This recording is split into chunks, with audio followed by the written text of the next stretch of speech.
Okay, my next guest here is Sam Saunders. Of course, he's pro golfer and grandson of Arnold Palmer, the family representative slash host of the Arnold Palmer Invitational. You see him out there with the champions, of course, Francisco Molinari, Rory McIlroy, last year, Tyrrell Hatton. Sam, what's going on? How are you? I'm doing well, Garrett. Thank you for having me on today.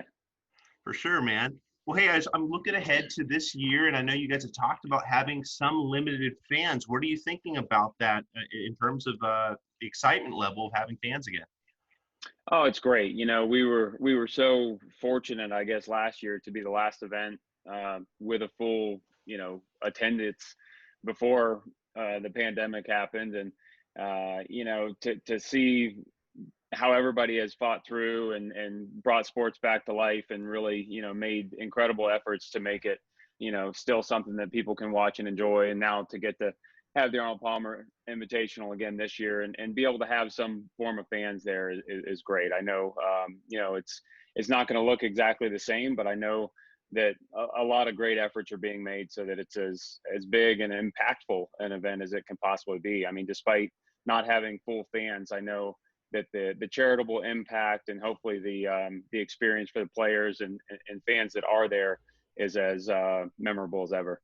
Yes. Well, that golf course, Bay Hill, I mean, I know you said it's one of the best golf courses on tour. There's a lot of pride for your team there. Tell me about that, the course, and just how much pride you guys have. Well, to me, it's the most important thing in terms of putting on a good event. It's the quality and the consistency of the course that you provide for the players. And I think, every tournament that has had a long history, like Bay Hill and the Arnold Palmer Invitational, there have maybe been some rough stretches. It's just, climates change and agronomists change and golf courses go through ups and downs. And we had admittedly, we had some rougher years back in the early 2000s, but for me, I think the last 5 or 6 years, it's just been one of the most consistent quality golf courses on the PGA Tour. It's a tough challenge, but it's fair. There's not a single player out there who could, say that it's an unfair test. Difficulty does not mean unfair, and that's something that I know my granddad always liked. He wanted it to be a really tough challenge because you want you want the guy who not only plays the best physically, but you want the guy who can be mentally the toughest to prevail throughout the end of the week. And that's what, I think Bay Hill has continued to provide over the last few years.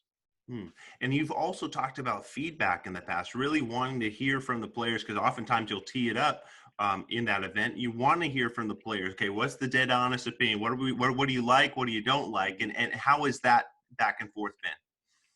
Well, it's just been a wonderful, unique opportunity for me. I've played for 5 years on the PGA Tour, and I know all the guys out there. They know me. I have a good rapport with them. So I have this, opportunity as a player who is involved with a tournament as well to be able to say, hey, guys, what do you like? What do you not like? And be able to provide that feedback for our head course superintendent to, everyone that's involved with the tournament and say, hey, this is what we can do to get better. This is what players look for, when they come to a tournament. This is what players like. This is what they don't like. And we've really implemented a lot of that feedback, I think. And it's been a much more well-received experience from top to bottom. I'd like to think because of that a little bit.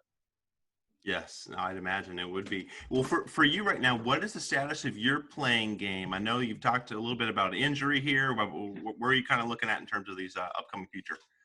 Yeah, so it's been a crazy time for me. I know it's been a crazy time for a lot of people, but I've kind of had the perfect storm of it all. Going back to 2019, I had a bad year on the PGA Tour, broke my collarbone right before the Corn Ferry Finals when I was going back to get my job, and came back in early 2020. Played in the Arnold Palmer Invitational, obviously last year. Played in a couple other PGA Tour events. Was starting to get my legs back under me. And then, COVID happened, put a slowdown on the season, and was really looking forward to getting back at it full time this year, carrying on through my medical exemption because I'm still exempt into the Corn Ferry Finals at the end of 2021. But about 3 weeks ago, unfortunately, I broke my leg skiing.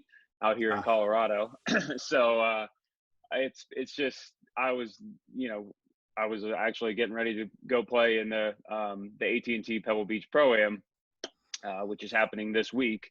And obviously I've got about 3 months left of recovery and physical therapy. So it's unfortunate, but I'm trying to look at the bright side of things.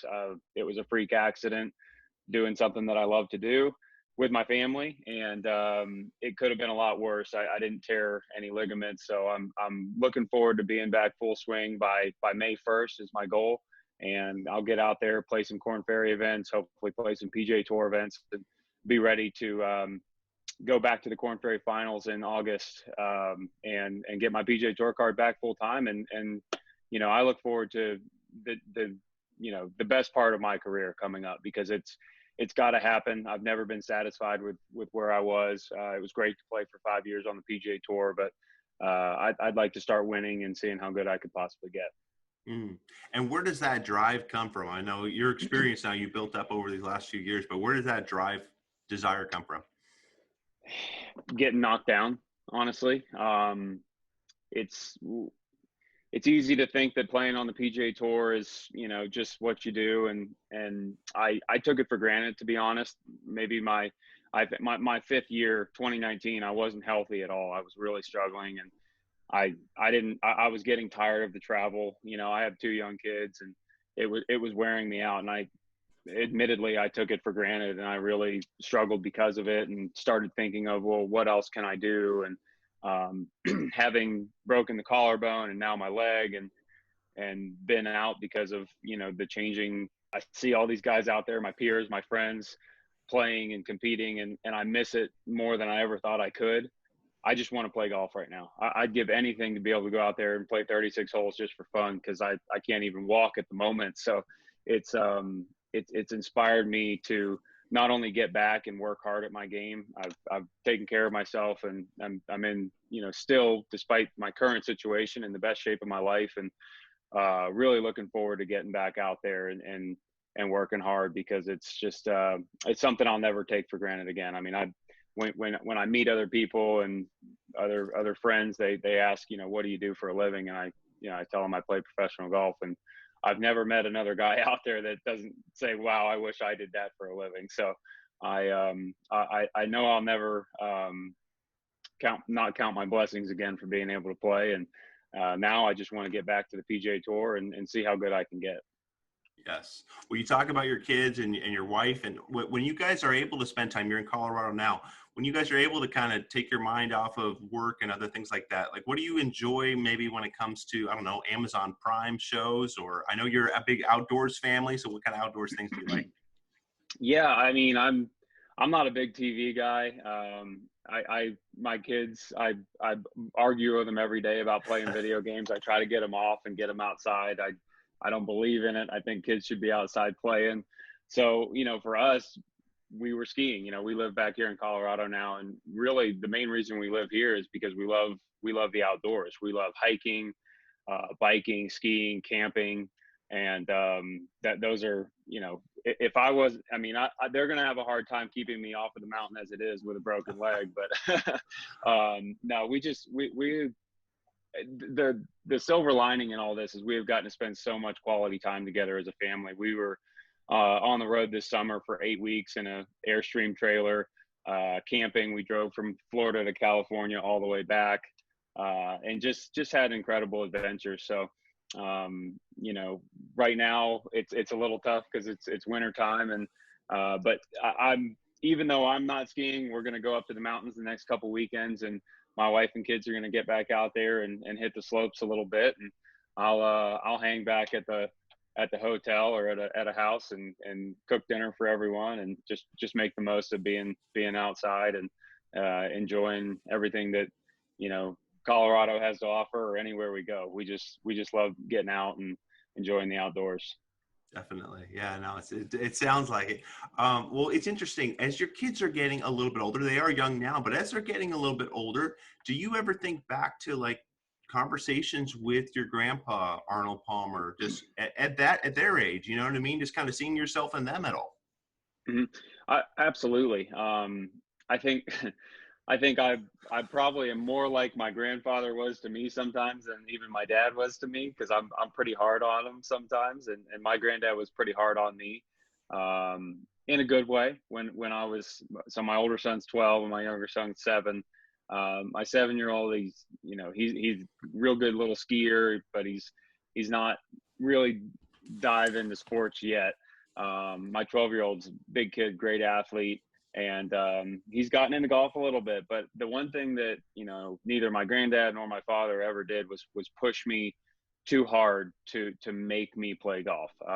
It was something that I developed my own love for, and if my kids want to play golf, it needs to be something that they want to do on their own. It can't be me forcing them to go to the course. So I definitely see a little bit sometimes, and it's been really fun, actually. I've gotten to work with my 12-year-old a little bit lately because I'm not practicing myself. So when I go there, I'm literally coach. I'm out there on my crutches, hitting him with him when he's not hitting a good shot. But no, it's been really cool, and I give him tips. And I remember working with my granddad, and he'll ask me questions, and I say, listen, just do what I say and see what happens. I don't need you to ask me a bunch of questions about why. Just do what I'm telling you. I promise you I know what I'm talking about here. And he'll do it, and all of a sudden he'll hit a great shot, and his eyes get bright. He's like, wow. And I said, I told you I know what I'm doing here. So just keep listening to me and you're going to be all right. So that definitely reminded me of a lot of lessons with my granddad. Yeah. Well, speaking about being on the range with your granddad, let's rewind the tape for a minute. I know there was that one time where you and him kind of got into it for some strangers, and it was you kind of standing up for yourself, and he was kind of poking fun at you, but you did stand up for yourself. What was that like? It was a big moment, and now it's a really funny moment when I think back at what I said and how he handled it. But yeah, he liked to, he knew I needed to toughen up at some point. He knew I needed to have thick skin, because there were always going to be a lot of, especially early in my career, there were being a lot of things said about me because I was Arnold Palmer's grandson. People just assumed that everything was handed to me at some point. Obviously they would think that, and he knew I would hear some things I probably didn't want to hear, and I needed to be able to handle it and not let it bother me. So he tried to get under my skin a little bit, especially in front of some other people. And on the range one day, he was poking at me in front of some lodge guests who came up and wanted his autograph and wanted pictures. And he said, this boy's gonna end up digging ditches, and he doesn't listen to me. And then came up and put his big giant fist in my face and said, what are you going to do if I pop you in the nose? And what I said after that, I can't say on here, but I did tell him I would knock him out in a certain way. And I can't believe I said it. It was just a natural reaction. But I was a big guy too. I wasn't, I was 22 years old. I was strong, and I got right back in his face, and I think I saw a tear in his eye. He was so proud that I stood up to him, not in a disrespectful way, but he was asking for it. So I gave it right back to him. That's awesome, man. That's great. Well, when I think about you on the range with your grandpa, you've mentioned that so many times in the past at press conferences, other things related to the API. So you on the range with your grandpa, like what else comes to mind? Because those are some special moments with Arnold, I'm sure. Honestly, there was always just this feel for me, especially as a young pro, 21, 22, 23 years old. We had this mutual respect at that point, and it was that moment that really changed it for us. And he cared so much about my success, and he was.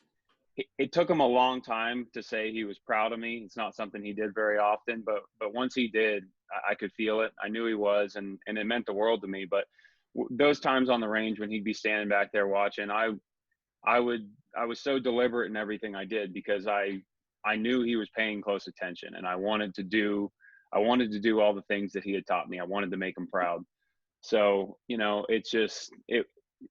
it was really cool to have him there watching me practice, and especially on the range at the API. And I could also feel all the other players out there just kind of peeking over, because that's neat. That's something that I'm sure they wish they all could have that experience with. And anytime my granddad would go watch anyone, I think they all probably tried to put on their best show, you know, and that's how I felt every time.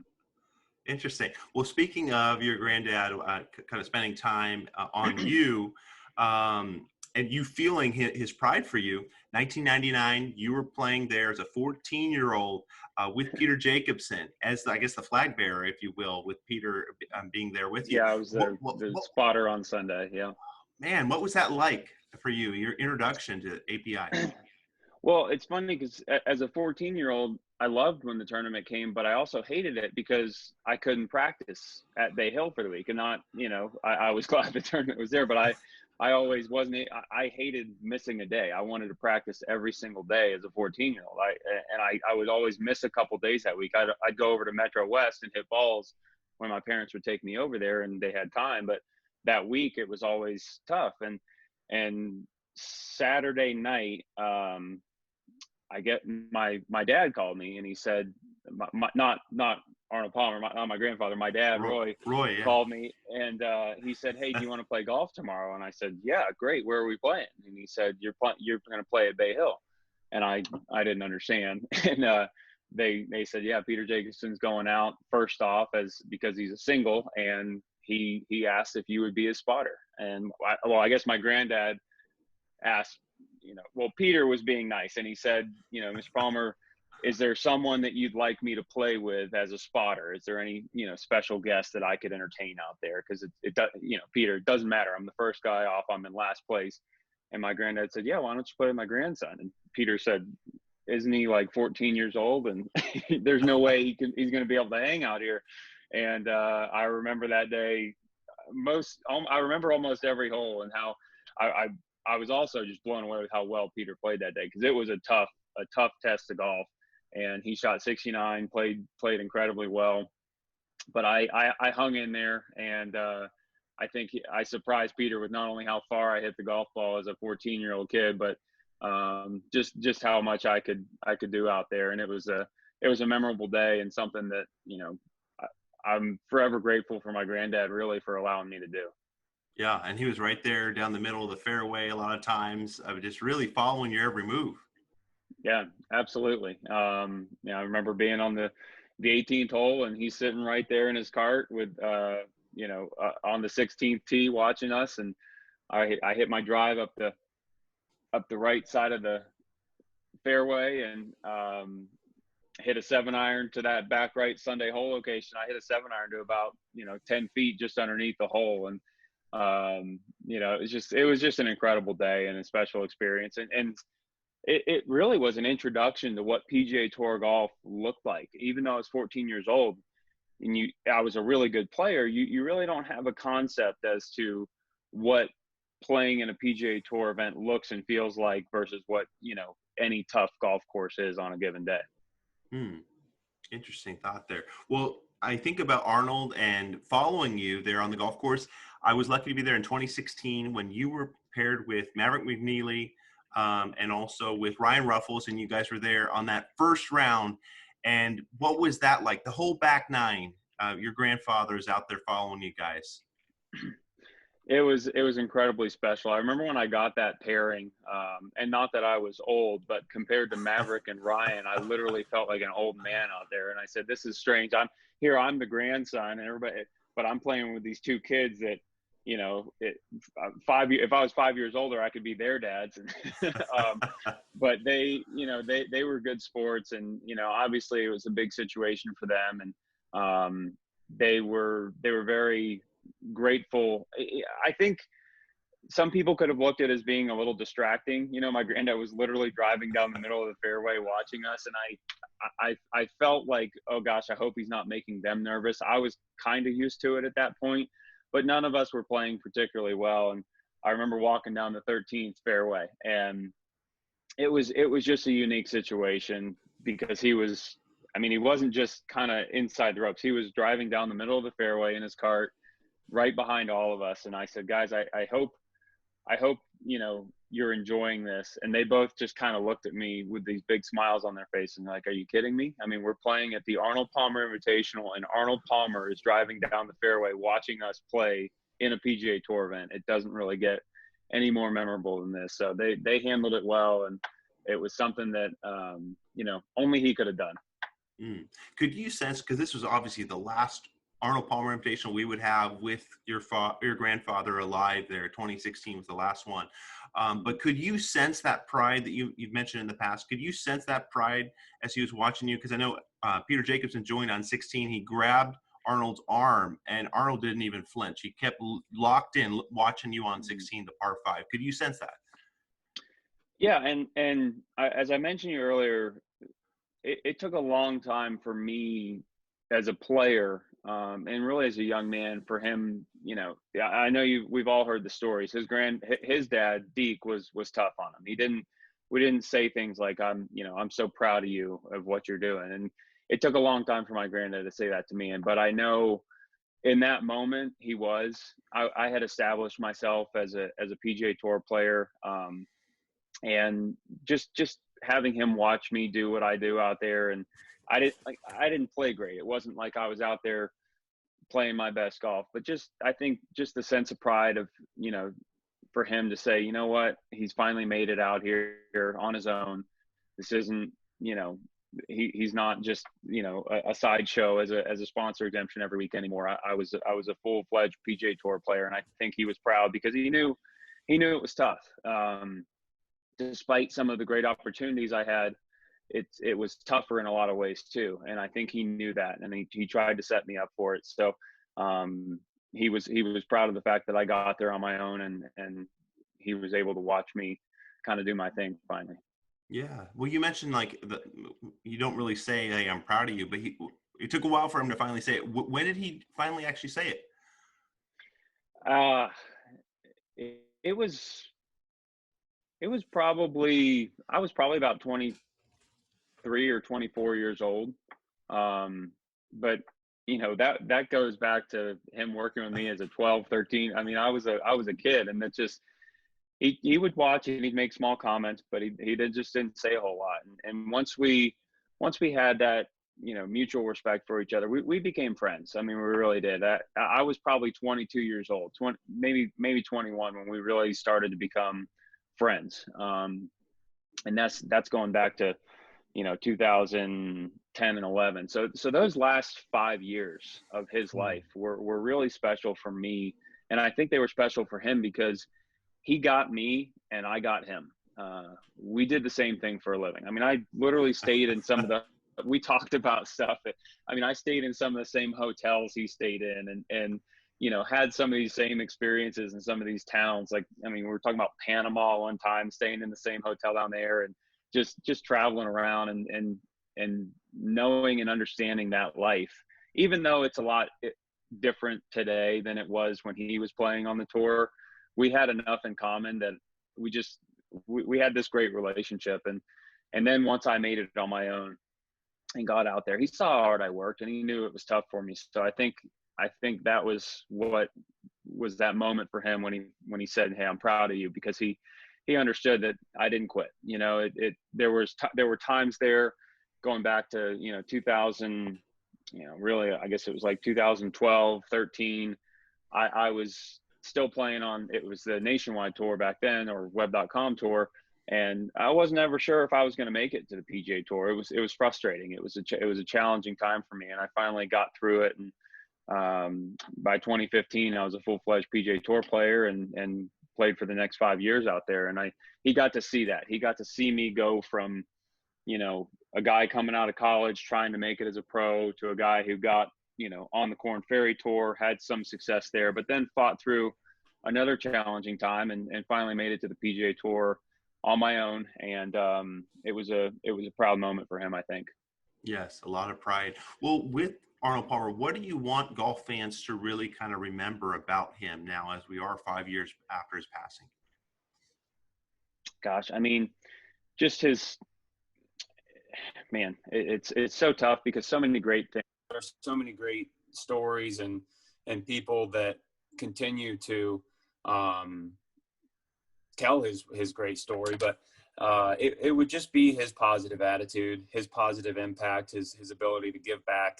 And this is a tough time for a lot of people. I know that. And I keep thinking, as to, you know, how he would be handling this world right now and this time. And I'd like to think that he would just say, hey, pick your chin up and just keep going. So I think his never quit attitude is probably something I want people to remember this year particularly, and also his philanthropic side. You know, give back to people, help people, just be kind to people. That would be his emphasis, and I want people to remember that this year it's about looking people in the eye, you know, smiling, and just being kind to your fellow neighbor and treating people like you want to be treated, because I think we all need a little bit of that right now. Yes, we all definitely do. Well, hey, I'm thinking about your grandfather, and just what is it about spending time with him? You know, I know a lot of these golf fans, they didn't get to maybe they got autographs and whatnot, but what is something about his personality that maybe people wouldn't have gotten if they didn't spend as much time as you did?